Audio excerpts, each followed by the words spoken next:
taagan dhibaato ninkan marka shaqo abuur sameeyay ninkan wuxuu ku soo caanbaxay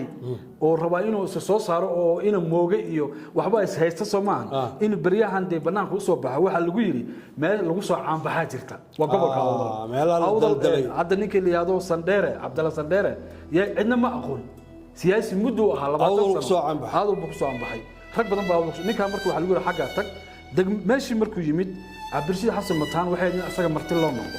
in asaga wax la weydiiyo asaga uu bixiyo 10 isaga uu ka hadla ambulance-tan iyo dawladda wixii ay ugu deeqday degmadan iyo deegaankan isaga ay in uu ahaado ruuxa martida loo yahay laakiin uu dhageysto aha Cabdirashiid Xasan Mataan aad baan uga xunahay in nin dhigiisa oo barasab oo gobolka la ka yimid inuu deegaankiisa asaga ku maamulo waa arinta runtii aan la yaabanahay siyaasiyiinta Gadabursiga waxa si ka waayo ninka Hargeysa ka yimaado wuxuu iyaga uga dhigan yahay nin dadka dhan ka sareeya ma garatay haddana waa laba qof oo dhiga marka arinta halka ka dhacday ilaa hadda waa la falanqeynaya ceebta iyo waliba awood sheegashada ninkan Professor Ahmed Maxamed leeyahay oo halka ka dhigay runtii waa tahay